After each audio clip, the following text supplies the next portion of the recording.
Vamos dar uma recapitulada rapidinho aqui, ó. Nós assistimos o vídeo, o filme, há 2 sábados atrás.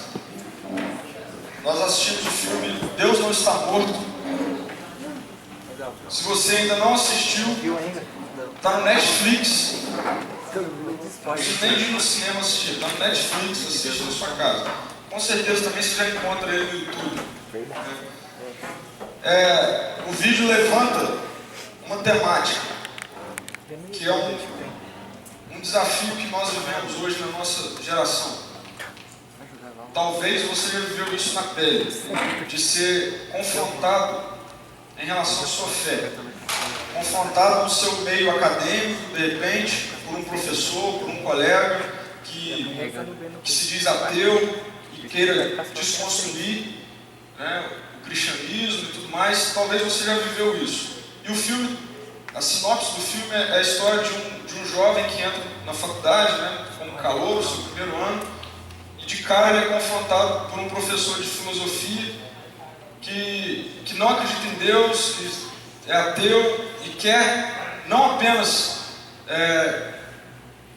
ficar na dele como sendo ateu, mas quer desconstruir, quer fazer com que todos os alunos afirmem que Deus está morto. E aí o filme, a trama, começa a partir disso, porque o garoto se levanta e não concorda com isso, ele não consegue fazer isso, ele não consegue escrever no papel isso que o professor pede para escrever, Deus está morto. Ele não faz isso, ele se levanta e o filme vai trabalhando a ideia de que o professor então o desafia a defender Deus. E eu não vou contar o final do filme. Então assiste o filme, muito bom. Mas levantou então uma questão: quem é Deus? Quem é esse Deus que a gente tanto fala? Na semana passada nós tivemos o privilégio de ter o Ricardo aqui e ele falou com a gente sobre a pessoa de Deus, o poder de Deus. Pregou lá em Isaías 6, na visão do profeta, quando ele viu Deus no trono. Então ele mostrou todo o poder de Deus, quem Deus é, a sua magnitude, todo o seu senhorio.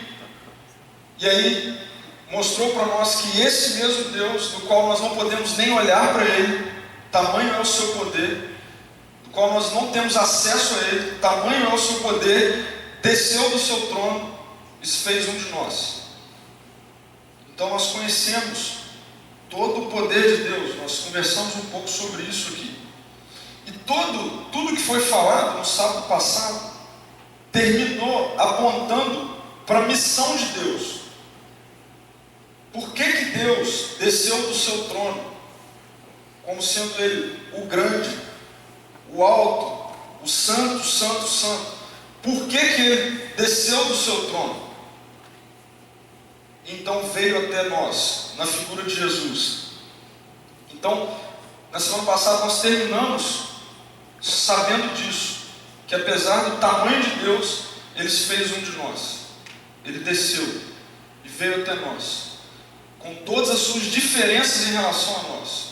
Ele se fez um de nós, para nos salvar. E aí, a missão de Deus foi descer da sua glória, do seu poder, para nos salvar. Talvez algumas perguntas ou uma pergunta venha na sua mente: salvar de quê? Minha vida está tão boa, está tudo certo. Como assim eu preciso de salvação? E é sobre isso que a gente vai conversar hoje aqui. Todos nós precisamos de salvação. E a gente vai conversar um pouquinho a respeito disso. Do Deus que fez isso pela sua graça. E a gente vai entender o que é a graça de Deus.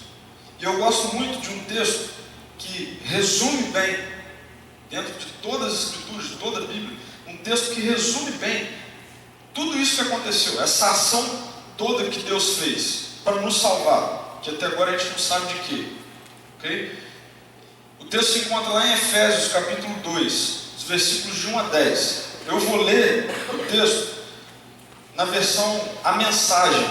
A Mensagem é uma paráfrase bíblica, né, que um pastor americano fez para atingir a galera, o povo que não conhece, não tem conhecimento nenhum de Bíblia, da linguagem bíblica e tal. Então ele parafraseou a Bíblia sem tirar e nem colocar nada, mas ele colocou numa linguagem acessível e super acessível à nossa geração.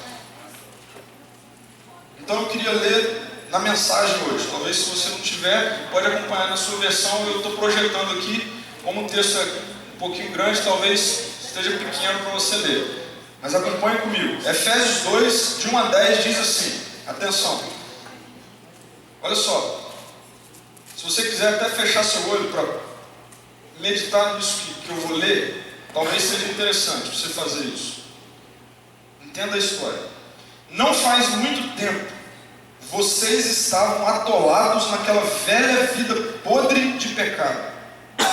Haviam permitido que o mundo, que não sabe nada a respeito da vida, dissesse a vocês como viver. Enchiam os pulmões com a fumaça da incredulidade e exalavam desobediência. Todos nós já nos comportamos assim, fazendo o que queríamos, a nossa própria vontade. Estávamos todos no mesmo barco. Graças a Deus, Ele não perdeu paciência nem nos exterminou. Em vez disso, com sua imensa misericórdia e seu amor extravagante, Ele nos abraçou. Tirou-nos da nossa vida presa pelo pecado e nos fez vivos em Cristo. Fez tudo isso por conta própria, sem qualquer ajuda da nossa parte. Ele nos tomou para si e nos concedeu um lugar nos altos céus, na companhia de Jesus, o Messias. Não é demais? Agora, Deus nos tem onde Ele sempre quis, tanto neste mundo como no próximo. Ele quis derramar sobre nós graça e bondade em Cristo Jesus. A salvação foi ideia e obra dele. Nossa parte em tudo isso é apenas confiar nele o bastante para permitir que ele haja em nossa vida. É um imenso presente de Deus. Não somos protagonistas nessa história. Se fosse o caso, andaríamos por aí nos vangloriando do que fizemos. Não, nada fizemos, nem nos salvamos. Deus faz tudo e nos salva. Ele criou cada um de nós por meio de Cristo Jesus, e a Ele nos unimos nessa obra grandiosa, a boa obra que Ele deseja que executemos e que faremos bem em realizar.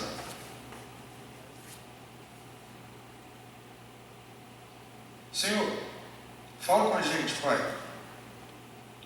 Fala os corações daqueles que estão mais amolecidos até aqueles que são mais incrédulos. Fala os nossos corações, Deus. É o Teu Espírito que faz isso, não é ninguém.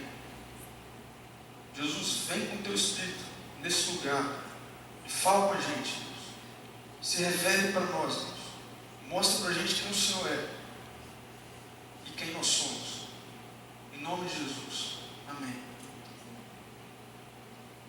Nós precisamos entender algumas coisas a respeito da salvação de Deus. Muito se fala sobre um Deus que ama, um Deus que te perdoa, um Deus que quer você, um Deus que quer te salvar. Quem aqui já ouviu isso? Deus quer te salvar. Quem aqui já ouviu isso? A maioria das pessoas aqui. Quantos de nós já não fomos abordados por algum folhetim na rua, né, dizendo: Jesus te ama, Jesus quer te salvar? Mas a minha pergunta é: você não já se perguntou de que Jesus quer me salvar? Que salvação é essa que todo mundo fala? Que negócio é esse? De onde que tiraram isso? Parece que está tudo bem comigo. Por que eu preciso ser salvo? Ser salvo de quê? Essas são algumas perguntas que nós fazemos.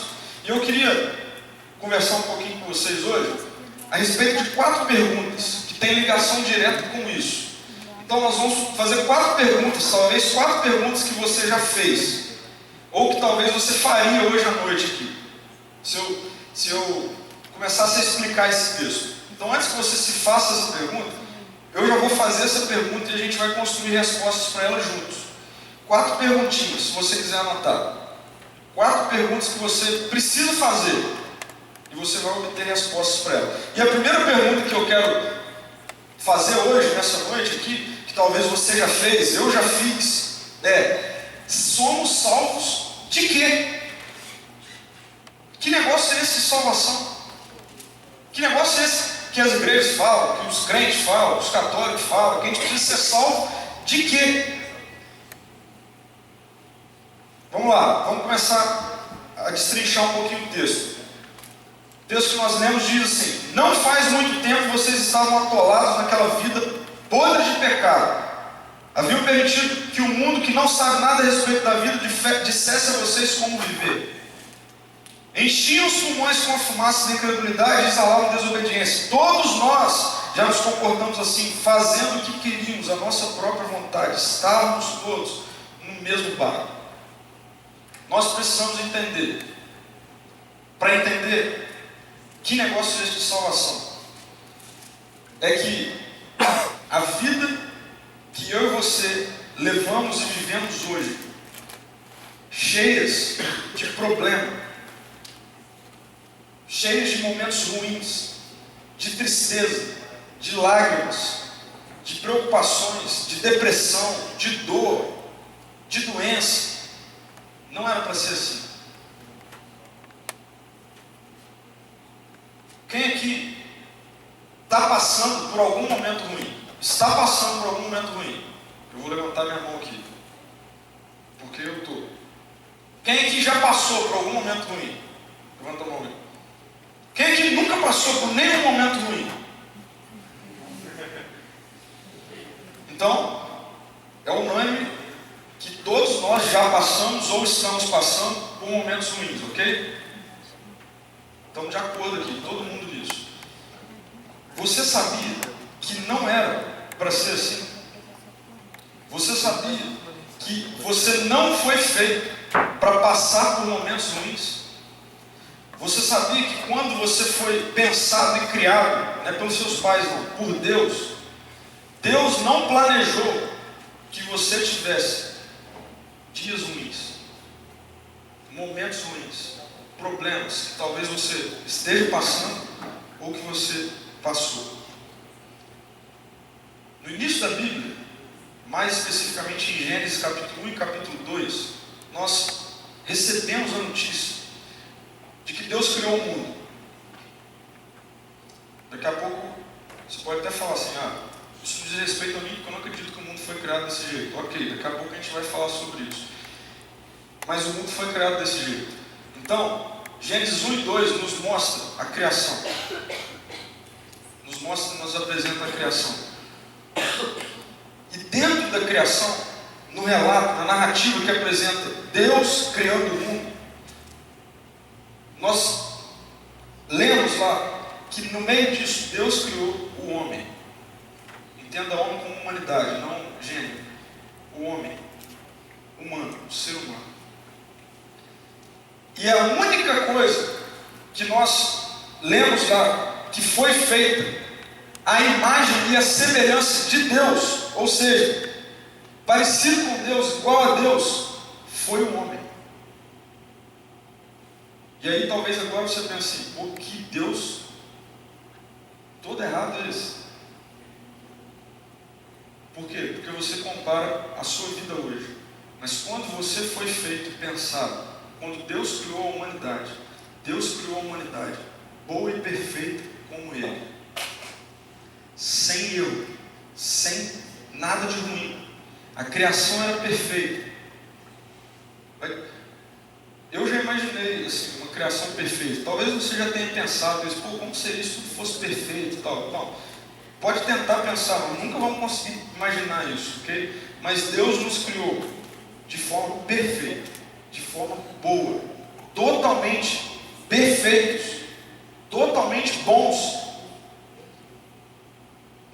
Acontece que no meio disso, Deus então coloca a gente para viver, coloca a humanidade para viver. Aqueles que nos representaram, viveram. E Deus havia dito a eles assim: olha só, vocês podem fazer tudo no mundo que eu criei para vocês, desfrutarem dele. em comunhão comigo. Vocês só não vão fazer isso aqui. E Deus falou assim: vocês não podem, dentro de toda a criação, comer do fruto daquela árvore lá, do conhecimento do bem e do mal. O resto vocês podem fazer o que vocês quiserem, vocês só não vão poder fazer isso. Deixa isso para lá. O que o homem fez? Lógico, desobedeceu. Consequência da desobediência do homem. Ó, Deus falou para eles: não façam isso, o resto vocês podem fazer tudo. Tudo era perfeito. Não existia nada de ruim que você passa, via e assiste. O homem desobedeceu. Consequência disso, de uma ação do homem, não de Deus, de uma ação do homem, o caos transforma aquilo que era perfeito em desgraça. E a partir dessa ação de desobediência do homem, que rompeu com um relacionamento bom e perfeito com Deus, toda a humanidade, toda a criação foi afetada. E a consequência maior disso é a morte. O homem, então, e toda a criação passou a experimentar da morte, separação eterna de Deus, caos. Se você pegar e começar a ler a Bíblia, a partir de Gênesis 3, você vai ver que é só confusão, só problema, guerra, doença, promiscuidade, tudo isso que a gente vive hoje. E sabe qual é a péssima notícia disso? Que isso diz respeito a mim e a você. Então, eu e você nascemos, entenda, nascemos, não conquistamos. Todos nós nascemos distantes de Deus, desconectados de Deus, já entregues à morte eterna, já entregues à separação eterna. Fomos inseridos num mundo derrotado. E a má notícia disso é que essa é a verdade eterna para a humanidade: separação de Deus.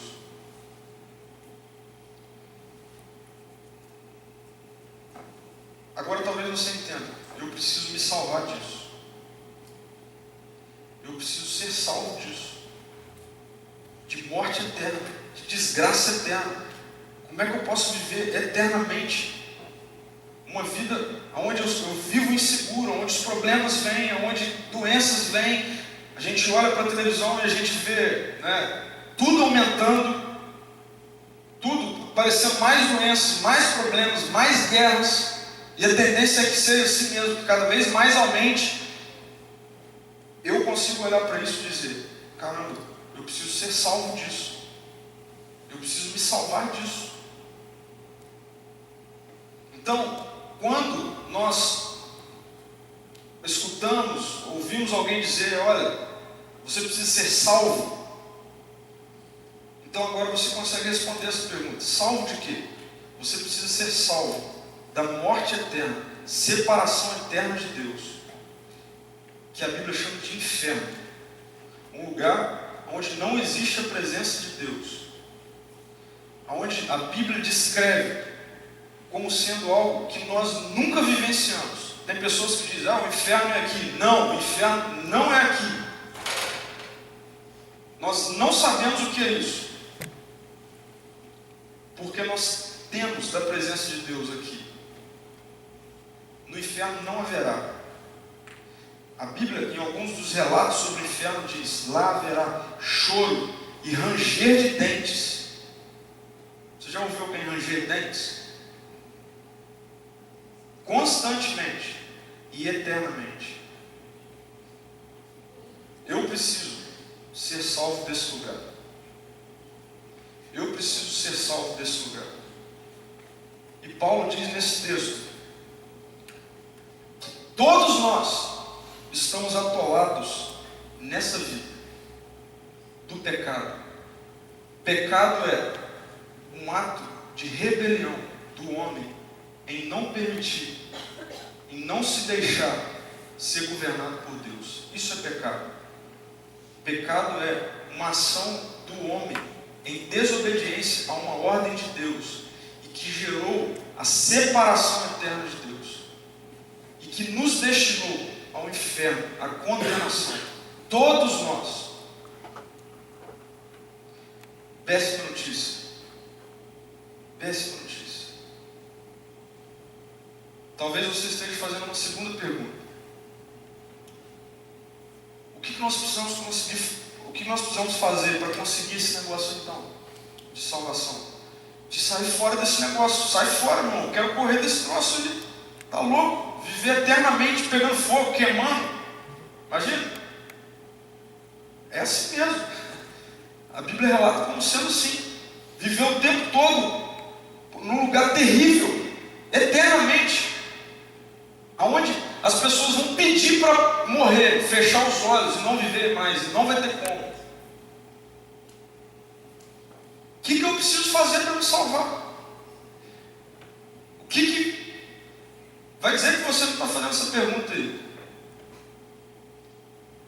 Pô, o que eu tenho que fazer para sair fora desse negócio? Sair fora dessa realidade eterna. Não estou dizendo de hoje, não. Estou dizendo de uma separação eterna de Deus.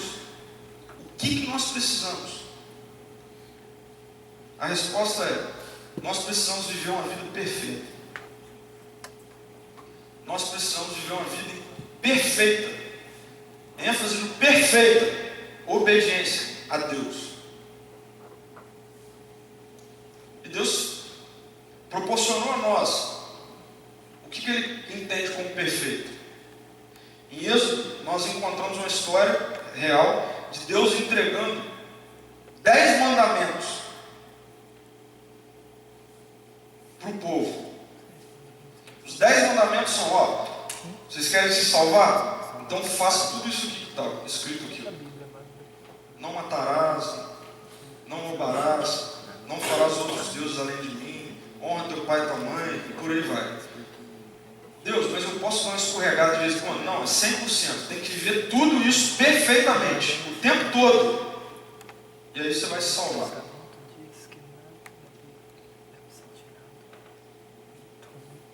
Quem que consegue viver assim o tempo todo?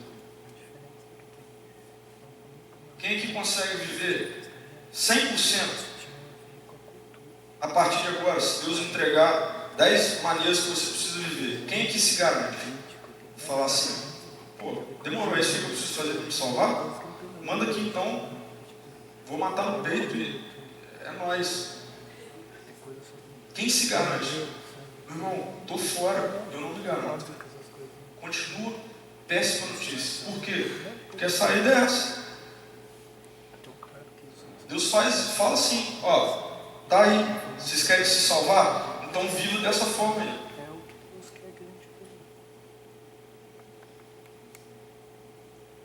Mas olha aí o que Paulo fala para a gente. Pode respirar até aliviado. Olha o que Paulo fala.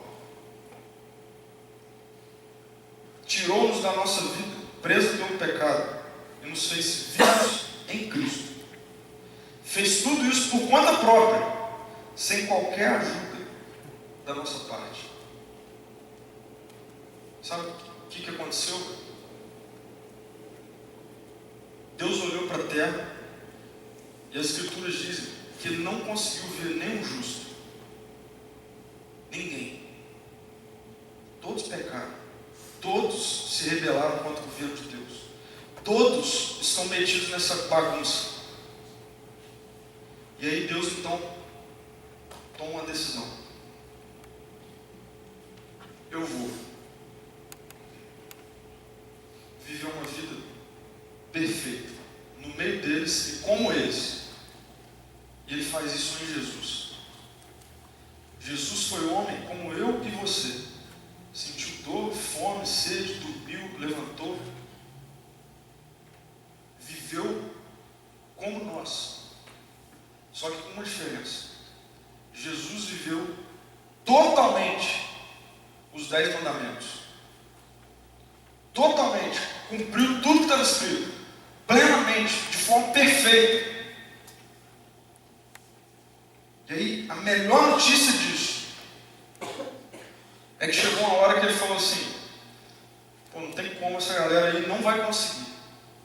Eu fiz isso, consegui viver uma vida perfeita, vim e vivi uma vida perfeita. E agora, eu vou me entregar como pagamento da dívida dessa turma toda. E Jesus vai para uma cruz e morre no nosso lugar. A Bíblia diz que o salário do pecado é a morte. Lembra lá no início? Qual foi a consequência da nossa separação de Deus? Morte eterna. Então, para pagar o negócio, alguém tem que morrer. Só que alguém totalmente perfeito, que conseguiu cumprir e obedecer a Deus totalmente. Jesus faz isso. E Ele se entrega no meu lugar e no seu lugar.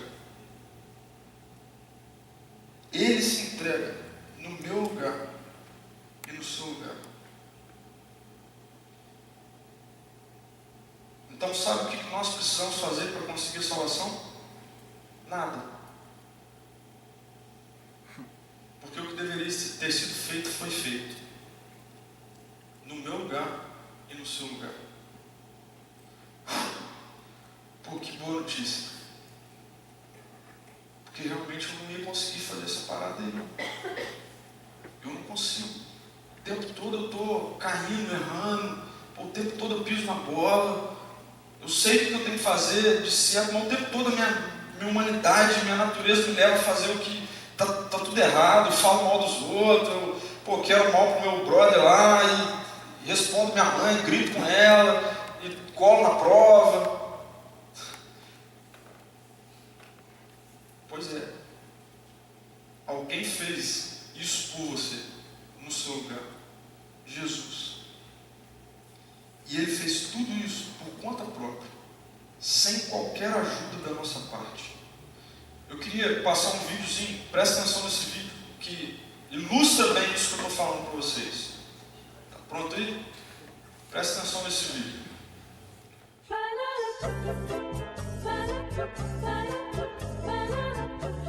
Next. File, please. Some lying, some stealing, and some acts of kindness here and there. I tried to live a good life. Well, let's see how good.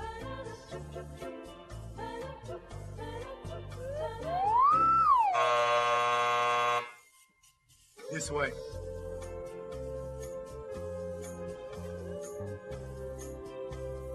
Next. File, please. Okay, I admit it. I did a lot of bad things. Yes, I see. But I've done good things too, to offset the bad things. Like, one time, I cheated on a test, but then I cleaned up trash in the park. That should balance out, right? Let's find out.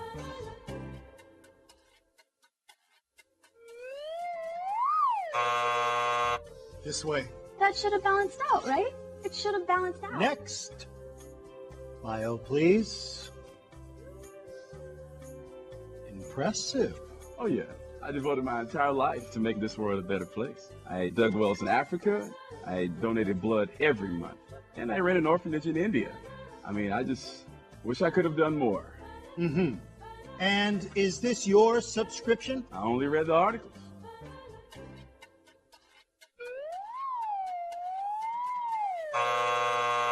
I only read the articles. I only read the articles. Next. My mom goes to church.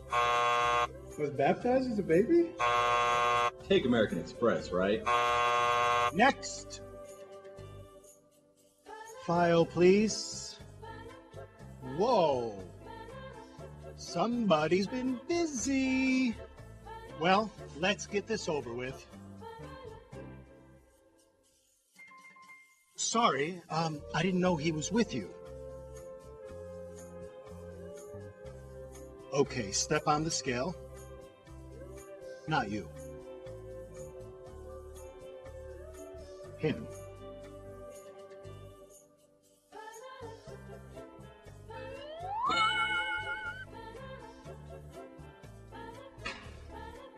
Hey, wait a minute. That is totally not fair. That's why it's called grace.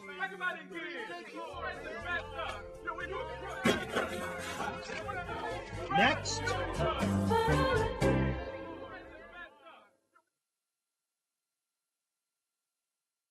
Talvez você não tenha entendido nada, você vai entender agora. E conta o seu livro. Parece injusto mesmo, pô, parar dessa. Então, nada, por melhor que se pareça, por melhor intenção que se tenha, é suficiente para nos salvar. Né? O que é salvação? O nosso desconectar de Deus, ou o nosso reconectar a Deus, porque nós estamos mortos, desconectados. Nós precisamos nos salvar disso, da eternidade distante de Deus.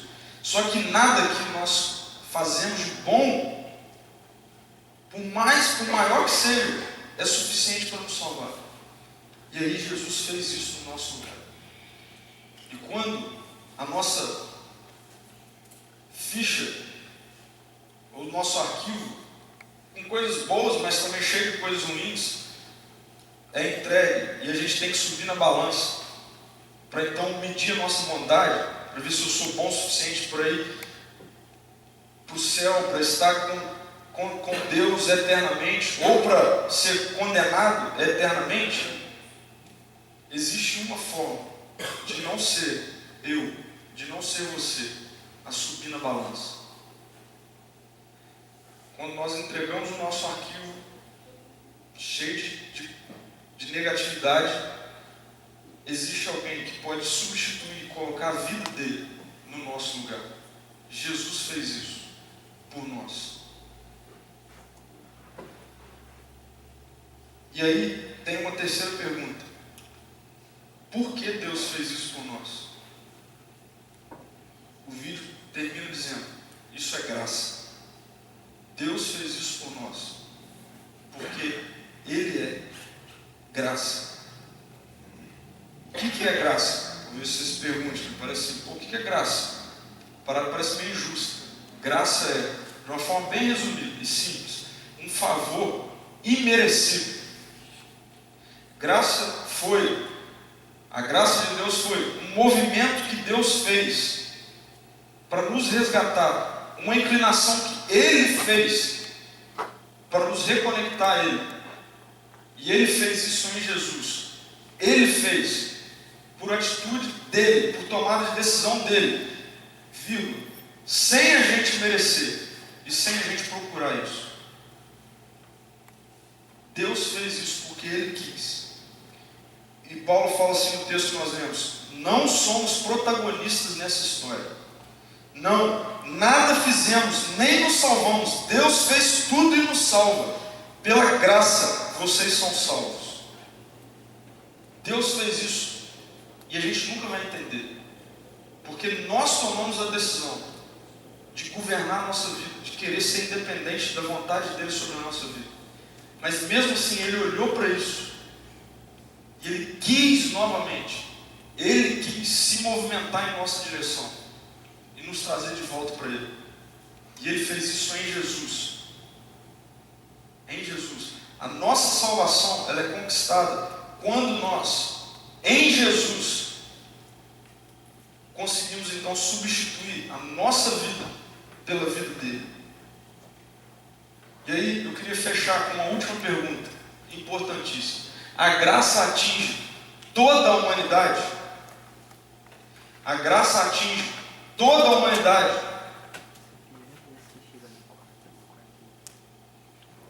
Não.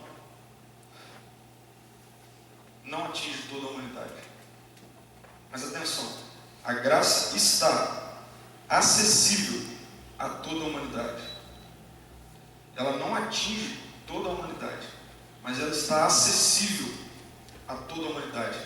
O que Jesus fez para nos salvar, a morte dele no nosso lugar, no meu lugar, no seu lugar, no lugar de toda a humanidade, ela está acessível, mas ela não atinge todos. Por quê? Porque ela é restrita aos que confiam nela. Paulo diz assim: nossa parte em tudo isso. Qual é a nossa parte em tudo isso? Nossa parte em tudo isso é apenas, eu gosto dessa palavra, apenas, não é muita coisa, a nossa parte de tudo isso é apenas confiar nele o bastante para permitir que ele haja em nossa vida. Deus, a graça dele é tão grande que ele se inclinou, mas ele poderia dizer assim: ok, eu me inclino diante de vocês, eu vou enviar meu filho Jesus para substituir vocês, mas para vocês, para a morte dele e ressurreição dele valer para vocês, vocês vão ter que fazer isso. Mas o texto diz assim: vocês apenas precisam confiar no que ele fez. Vocês apenas precisam olhar para essa ação que eu fiz na história, que teve o seu ápice na cruz, onde Jesus tomou o nosso lugar para nos reconectar a Deus. Olhar para isso e dizer assim: eu creio, eu confesso que nada do que eu posso fazer, por melhor que se pareça, por a melhor boa ação que possa se parecer, nada que eu faço poderia me reconectar a Deus. Eu admito que eu não mereço, porque a minha vida não é boa. O tempo todo eu penso coisas ruins, eu faço coisas ruins, mas eu creio que aquele que foi no meu lugar, Jesus Cristo, plenamente me substituiu. E aí o texto diz: e aí agora então vocês precisam permitir que ele haja na vida de vocês. Eu queria concluir aqui nossa conversa dessa noite afirmando que Deus de graça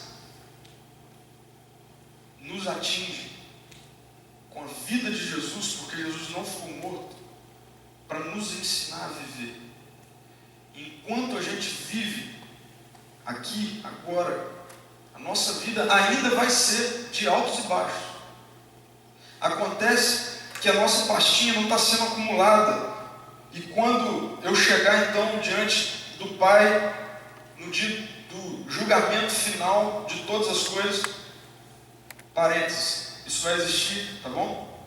Você acreditando ou não, quando você chegar e pedirem a sua pasta, estou usando vídeo, não sei se vai ser assim, mas pedirem lá a sua pasta, ao invés de você olhar assim e falar: caramba, tem uns negocinhos bons aqui, mas tem uns negócios aqui meio complicado, vai pesar nessa balança aí negativamente. A boa notícia é que tem como, nesse momento, alguém trocar sua pasta pela pasta dele e falar assim: como você creu, como você confiou que você não era capaz, e que eu fui capaz de morrer no seu lugar, dando a minha vida, então pode ficar, eu vou subir na balança por você, porque eu te representei.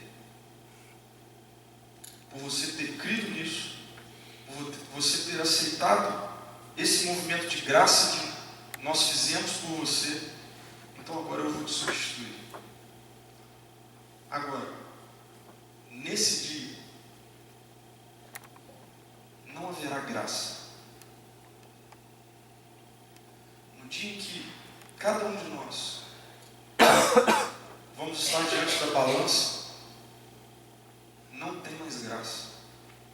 Nesse dia, não tem como mais olhar para Jesus. Você vai olhar para Jesus. Os que esperam e os que não esperam vão olhar para Jesus. Não tem como você falar assim: Jesus, por favor, sobe no meu lugar. Porque as Escrituras dizem, na voz de Jesus, que nesse dia muitas pessoas vão querer isso. Muitas pessoas vão olhar para Ele ajoelhados, porque as Escrituras dizem que nesse dia todo joelho se dobrará diante do Rei. Todos. Ah, mas eu não acredito nisso. Vai dobrar, vai perder a força e vai cair, e vai dobrar o joelho. Só que nesse dia não tem como você dizer: Jesus, eu aceito o que o Senhor fez por mim agora. E a Bíblia diz que muitas pessoas vão querer isso e vão ouvir de Jesus: sai fora, porque eu não te conheço. Talvez você possa pensar, pô, Deus é ruim. Prefiro pensar, Deus é bom. Ele é tão bom que você ainda vive debaixo da graça. Isso significa que você ainda pode hoje, ok? Porque a Bíblia diz que a gente não sabe quando a balança vai aparecer. Hoje, agora, eu e você ainda vivemos a era da graça. Isso significa que ela ainda está acessível. Qual é a minha parte nisso? Olhar para isso que Jesus fez e dizer, Jesus, esse lugar é meu. Obrigado, porque o Senhor foi no meu lugar. E agora eu quero deixar minha vida ser moldada pela sua vida. As Escrituras dizem que quando nós fazemos simplesmente isso, o Espírito Santo de Deus, que nada mais é do que a vida que habitou em Jesus enquanto ele esteve na terra, vai passar a habitar na nossa vida. E aí, as nossas obras diárias começam a ser transformadas pelo caráter dele. Isso precisa ser bem compreendido, ok? Porque isso não quer dizer que você vai ser salvo pelas suas obras, mas porque você admite, aceita, se rende ao que Jesus fez por você, então a vida dele passa a habitar em você, e as obras que você vai começar então a fazer vão vir dele, substituindo a sua natureza. Pedro, mas eu ainda caio, cara. Mas eu ainda erro. Eu queria dizer para você aqui, cara, bem-vindo à família, porque eu ainda caio e eu ainda erro. Mas a graça me alcança todo dia. Quando eu junto com vocês, com muitos aqui que caminham junto comigo, que eu caminho junto, a gente troca ideia e fala, cara, vamos lá, brother, estou mal nisso, ora por mim. E aí a gente começa a ver que as coisas começam a acontecer assim, de repente, alguma área da minha vida que era extremamente negativa, ruim, de repente começa a se transformar, a ficar boa. O que está acontecendo? A vida de Jesus está moldando o meu caráter. E é isso que Jesus quer fazer comigo e com você. Até esse dia em que Ele voltará. E aí a pasta da nossa vida, que ainda tem muitos pontos a serem riscados, vão ser jogados fora, porque plenamente o que vai estar em nós é a vida de Jesus.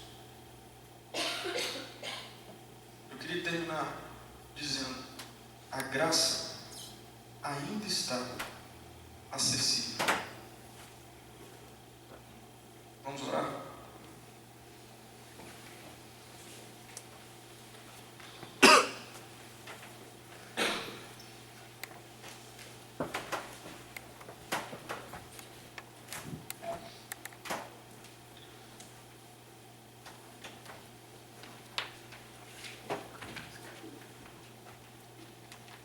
Talvez hoje tenha sido o seu primeiro contato com essa notícia. Talvez não.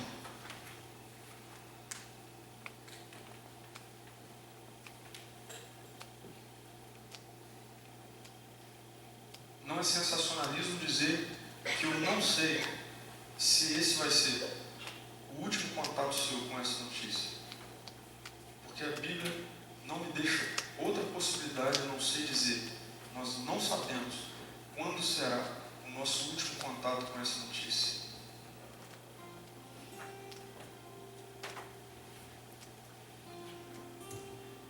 Talvez você pense que veio aqui nessa noite para deixar algum amigo ou amiga sua feliz.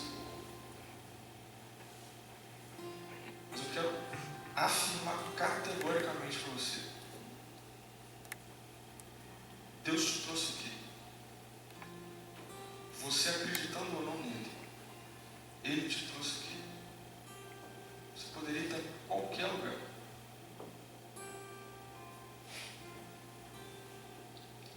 E Ele te trouxe aqui para mais uma vez, ou pela primeira vez, ouvir que você precisa ser salvo. Salvo de uma vida inteira, eterna, no desgraça, no meio da dor, aonde haverá choro e ranger de dentes, aonde a alegria não existirá. A má notícia é que você e eu nascemos destinados a isso. Simplesmente porque um dia a humanidade disse não ao governo bondoso e amoroso de Deus,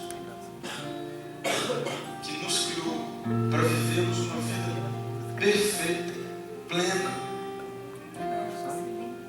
com Ele. Cara, pense em alguma coisa que talvez você tenha passado já. Brother, Deus não te fez para viver assim. Deus não fez você para viver, talvez, vendo sua família desmoronar, talvez vendo as doenças afetarem alguém da sua família que você ama, talvez passando por momentos de dor, talvez passando por momentos de depressão até, de medo, de pânico, de insegurança. Deus não te fez para viver assim.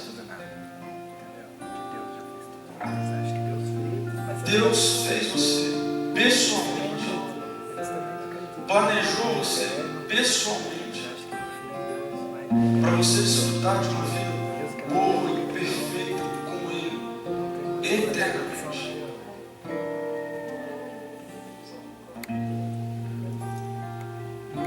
A boa notícia que nós temos aqui, alguém nos substitui. A boa notícia é que Deus olhou para isso, olhou para a minha vida e teve amor por ela, compaixão por ela,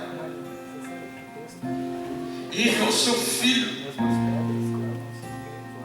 seu único filho, que viveu a minha humanidade.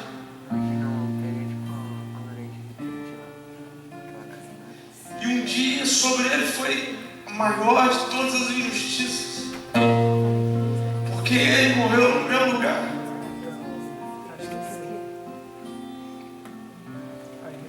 Num lugar que era para ser meu, num lugar que era para ser seu. E Deus só fez isso porque Ele não quer que eu e você vivamos eternamente separados dele. Porque Ele sabe que essa é a pior coisa que pode acontecer na minha vida e na sua vida. A boa notícia é que a gente não precisa fazer nada para merecer isso. Entenda isso que eu vou dizer para você. Não existe nada que você possa fazer, por melhor que seja, para Deus te amar mais. Mas também não existe nada que você possa fazer, por pior que seja, para Deus te amar menos. Porque Deus te amou. Ponto.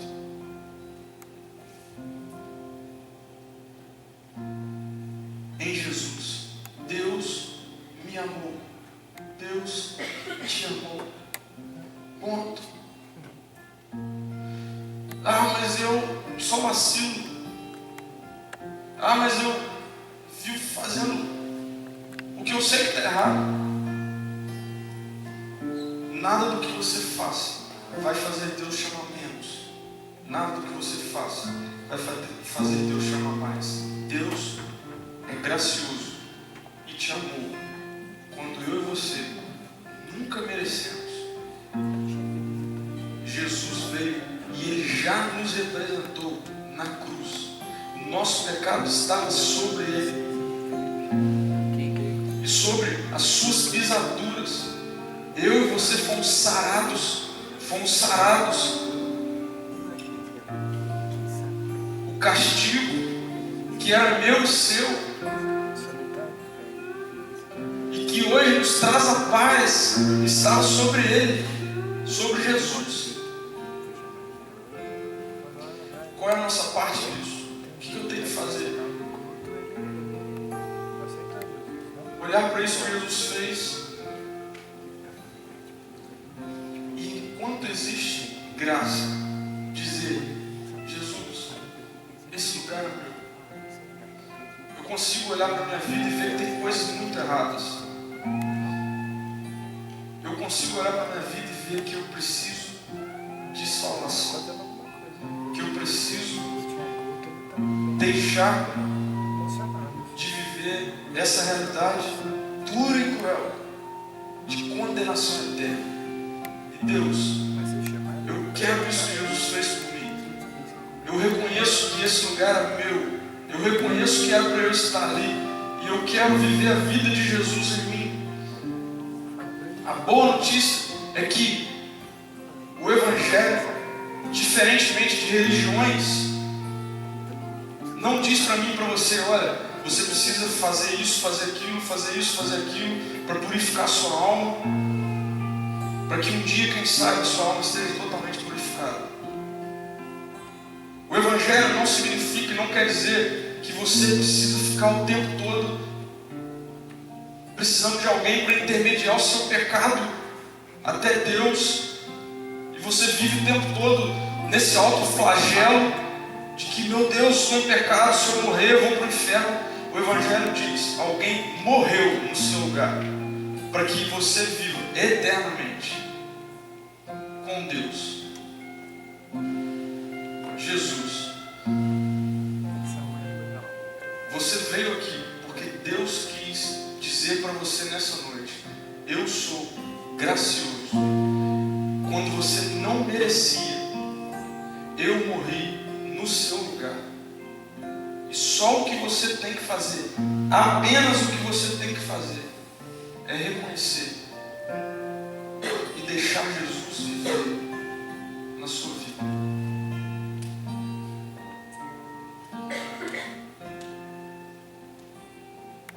Eu queria fazer duas coisas aqui nessa noite. Uma primeira é: se você ouviu isso, eu queria pedir para você ficar atento aos seus sentimentos, ok? Fique atento aos seus sentimentos. Fique atento a algumas coisas que estão vindo na sua mente, algumas coisas que estão vindo no seu coração que você não está entendendo. Sabe o que é isso? Deus falando com você. E quando Deus fala, existem duas possibilidades: responder positivamente e responder negativamente. Então, hoje é tempo da graça. Deus está salvando pessoas em Jesus.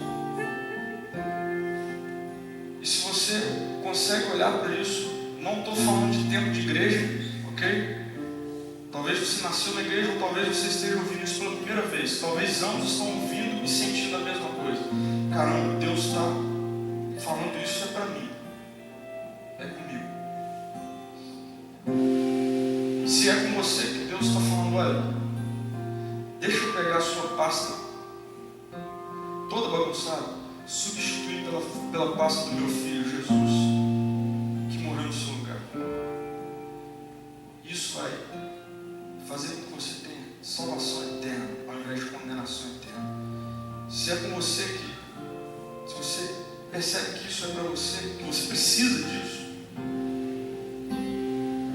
eu queria te convidar a vir aqui na frente para a gente orar junto. E uma segunda coisa: se você entende que você até já creu nisso, mas que ainda não conseguiu compreender essa graça de Deus que te abraça e fala: meu amigo, minha amiga, não é por aquilo que você faz, apenas queira viver a vida de Jesus, queira se relacionar com Ele, se parecer com Ele. É isso que é a salvação, isso que é a graça, não é por aquilo que você faz. E talvez você está sentindo, está tendo esse reencontro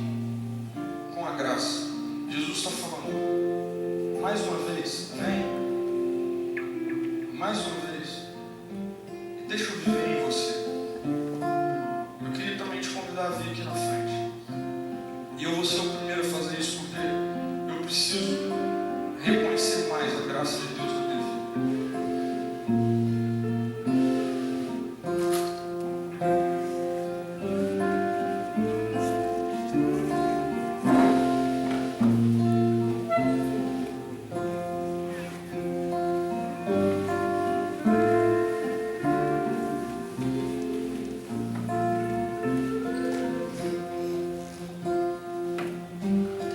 O reino de Deus vem. Ponto. Sobre os que esperam e sobre os que não esperam. O reino vem.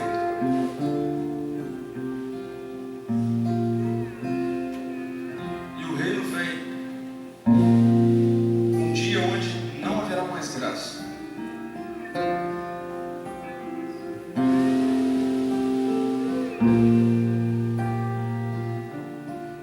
Senhor, nós te agradecemos muito por isso que o Senhor fez por nós, Deus. Mas a gente também confessa que a gente precisa viver isso mais, Deus. Nós temos muita dificuldade de lidar com a graça do Senhor. Nós ainda achamos muitas vezes que é por aquilo que nós fazemos e pelo nosso merecimento. Mas a gente quer mais uma vez nessa noite reafirmar que não é pelo nosso merecimento. E nós te pedimos, Jesus, nessa noite, enche o nosso coração dessa certeza, Deus. Que a gente saia confiante na graça do Senhor, não nas nossas forças. Porque todas as vezes que nós confiamos na nossa força, a gente vai quebrar a cara. Em nome de Jesus, Senhor, eu também peço por pessoas que o Senhor está comunicando o Teu Evangelho nessa noite, convidando a se render a isso que Jesus fez por elas. Eu peço que o Teu Espírito venha poderosamente e as atinge, Deus. Porque essa é a melhor notícia que nós podemos ter. É a melhor forma que a gente tem de viver. Em nome de Jesus.